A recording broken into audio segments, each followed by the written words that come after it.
saya ini gubernur, bukan pedagang yang lagi mau cari untung rugi. Saya dapat berapa, Anda dapat berapa, lalu Betul, kita Bah. negosiasi persentase. Sepakat, Bah. Tidak, saya ini gubernur, menjalankan perintah undang-undang, menjalankan semua peraturan pemerintah, dan Betul, Bah. menjaga kedaulatan Republik ini di setiap jengkal tanah yang ada di ibu kota.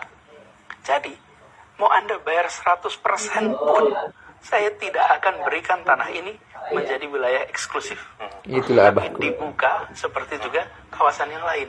Kalau sebagai penyelenggara negara, tujuan negara tercapai di wilayah itu. Dan tujuan negara adalah menghadirkan keadilan sosial. Kan itulah semua polisinya. Kedaulatan dan lain-lain.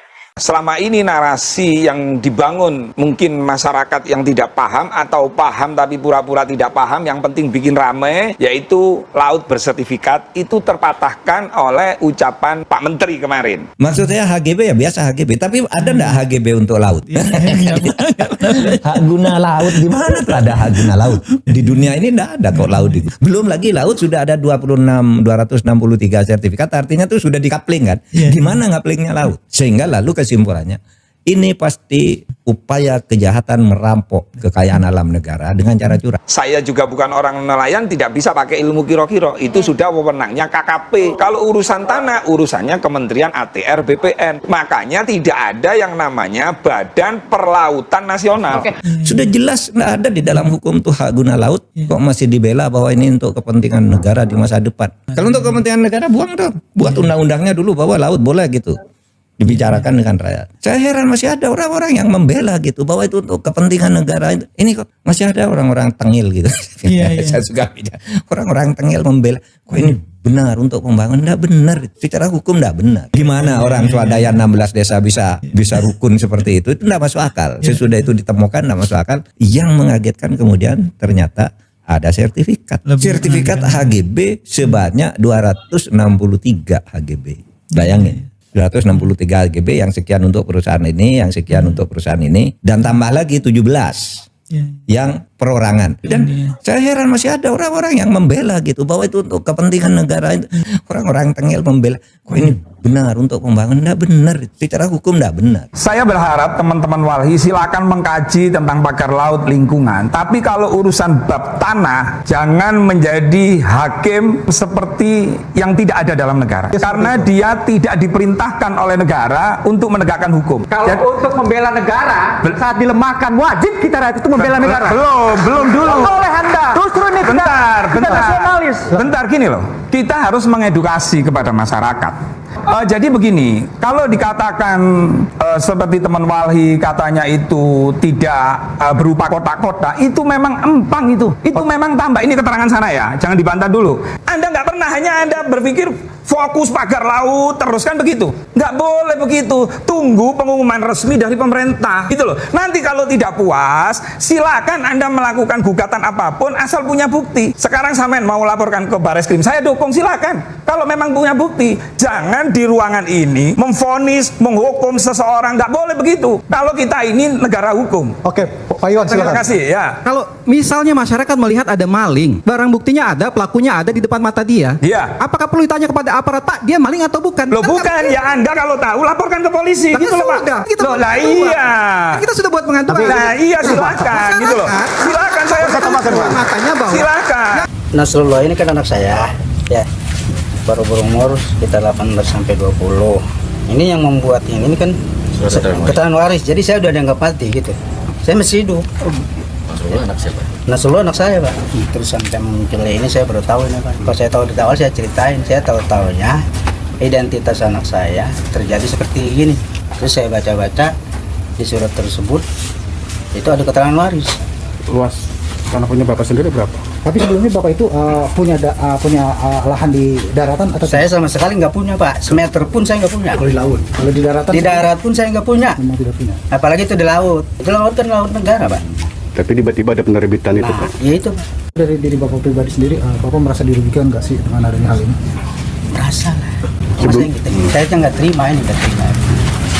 Pak, sebelumnya ada pihak-pihak dari kelurahan datang ke rumah Bapak. Mereka tiba-tiba pinjam KTP anak Iya, Bapak. anak saya. Terus langsung Diambil begitu aja. Kemudian yang selebihnya saya nggak tahu ya, tahu-tahu jadi begini. Itu khusus di Desa Kohod ya. Di Desa Kohod itu terbagi ada berapa pecahan sertifikat. Nah, si kepala desa ini mengerahkan lah, dalam tanda petik mengerahkan individu-individu. Individu itu salah satunya adalah warga. Nah, gimana caranya? Itu dibohongi, dimintain KTP, nah kemudian dibikinlah PM1, itu istilahnya PM1. PM1-nya diurus sama pihak kepala desa gitu, dan kroni-kroninya juga gitu ya. Nah, salah satunya adalah warga kami, itu anaknya itu diminta KTP tanpa sepengetahuan untuk dibuatkan ternyata SHGB.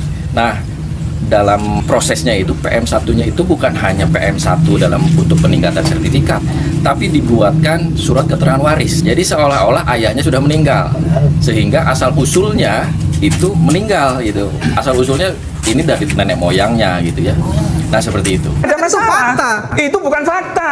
Fakta itu kalau diputus oleh pengadilan, itu baru fakta. Kalau mau lihat nggak bisa, Pak. Saya tanya, fakta itu apa? Loh, fakta itu kalau kita berbicara fakta hukum, Apa? yaitu punya kekuatan hukum tetap. Apa fakta Loh, itu? gimana? Lo kok tanya fakta lagi sama ini? Fakta itu ya, ini saya jelasin tuh. Yang disebut fakta adalah apa yang Anda lihat, Anda ketahui itu fakta. Loh, lah Kalau iya. itu gelas, Benar. itulah faktanya gelas. Betul. Kalau tidak ada gelas, itulah faktanya. Belum. Gimana kamu ngomong Bukan. fakta-fakta? Kalau masyarakat fakta, melihat dengarkan dulu. lalu ini tidak disebut Nah. fakta. Saya bingung dengan ini. Masyarakat melihat, berdiskusi, bertanya, ini punya siapa? Ini punya PT. Loh, lah iya laporkan, Pak. Ya kan sudah Loh, lah iya silakan ditunggu hasilnya. Nggak bisa Fakta sampai kita berbicara. bukan dilihat, yang Itu kita namanya hukum laporkan. rimba sampean. Ini loh, malu loh kita ini negara kok dikerjain oleh preman-preman kayak gitu. Aparatnya banyak loh, yang menjaga laut tuh banyak loh. Ada KKP, ada Menteri Perhubungan, ada Bakamla, ada TNI, ada polisi. Ini martabat negara dan kedaulatan hukum kita. Ini harus diseriusi. Ini. Saya anggap ini harus dibawa ke pengadilan, agar tahulah gitu ya, bahwa negara ini berdaulat, punya kedaulatan hukum, punya martabat. Kalau gitu kan tidak bermartabat. Setingkat negara dimain-mainkan oleh preman yang membayar orang, kan gitu. Asumsinya kan begitu. Nggak mungkin lah orang melakukan itu tanpa uang, kan gitu. Dan yang menyediakan uang itu pasti preman. Atau kita justru berpaling dari prinsip tersebut dan memilih di mana suara oligarki diberi prevalensi, mengesampingkan kesejahteraan umum dan mengabaikan kepentingan nasional yang lebih luas. Sepertiga pemilik ekonomi negeri ini sebenarnya berada di pasangan tertentu. Kita pakai istilahnya Jeffrey Winters ya, soal oligarki. Oligarki itu adalah wealth defense industry, jadi industri mempertahankan kekayaannya. Jadi industri yang mencoba bekerja dengan cara mempertahankan kekayaannya. Apakah dia peduli pada siapa yang memimpin negara? Dia hanya peduli pada siapa yang memimpin negara, dan kemudian negara itu bisa dipakai untuk mempertahankan kekayaannya. Sebatas itu. Dan itu yang membuat kenapa kemudian di kasus kita barangkali oligarki menjadi pemegang peranan faktor. Menarik misalnya kata-kata ada salah seorang pengusaha yang mengatakan sepertiga pemilik ekonomi negeri ini sebenarnya berada di pasangan tertentu. Itu sebenarnya menggambarkan betapa kemudian kasus Indonesia itu pengaruh oligarkinya sebenarnya cukup kuat. Dan itu yang membuat ya kerangka demokrasi kita menjadi makin berat.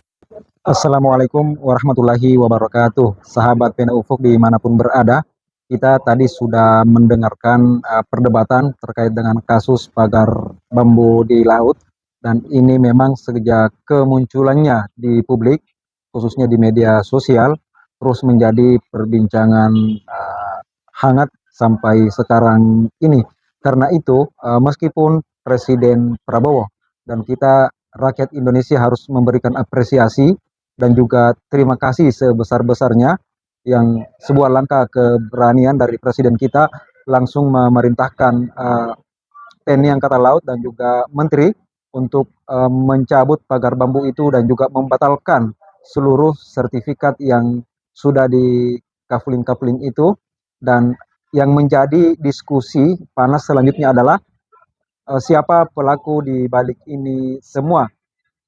Aguan dan juga Mulyono muncul sebagai salah satu aktor, karena tidak mungkin ini bisa berjalan dengan seperti ini ya tanpa orang-orang besar di belakangnya. Ya memang diduga besar sebuah korporasi dan kita sudah banyak mendengarkan ya. Jadi sahabat Penofuk, kita tidak inti dari percakapan ini adalah siapa nanti yang akan diusut oleh para penegak hukum, dan sejauh ini pihak kepolisian juga sudah ditunggu-tunggu. Bahkan netizen memandang polisi sekarang lagi ngumpet, lagi menghilang di kasus ini. Biasanya di kasus-kasus lain begitu sigap, cepat untuk mengungkap sebuah kasus, sedangkan di pagar laut ini beberapa hari lalu kita dengarkan dalam sebuah konferensi pers, pihak kepolisian mengatakan bahwa belum ditemukan tindak pidana dalam kasus ini. Dan untuk itulah sekelas Pak JK dan juga Mahfud MD dan juga Susnadu Aji turun tangan. Dan mereka-mereka yang membela ini kita tidak menyalahkan, tapi ini pelanggaran di depan mata kita semua. Kedaulatan Indonesia diinjak-injak oleh oligarki. Dan jika ini terus dibiarkan, maka korban tidak hanya masyarakat hari ini, tapi generasi kita ke depan, dia tidak lagi bisa hidup di wilayah, di tanah-tanah yang sudah dikuasai oleh para oligarki tersebut. Untuk itulah kita sekali lagi menunggu bagaimana penegak hukum bertindak selanjutnya, tidak sebatas untuk mencabut, tapi proses hukum harus berjalan. Siapa di belakang ini semua? Tentu para ahli sudah angkat bicara, masyarakat juga sejumlah aktivis, tinggal menunggu keberanian. Ya, itikat baik dari kepolisian, apakah di sini salah satu ujiannya, apakah berpihak kepada rakyat kecil atau berpihak kepada oligarki. Tapi apapun itu, pro kontra di sini pasti terjadi. Kita di sini tidak menyerang pribadi dan institusi tertentu. Ya, tujuan kita sama, menjaga kedaulatan Indonesia, ingin rakyat miskin agar terjaga kehormatannya, tidak ditindak semena-mena oleh mereka pemilik modal. Ya, jadi persatuan, kesatuan harus kita tetap junjung setinggi-tingginya. Sekian, terima kasih.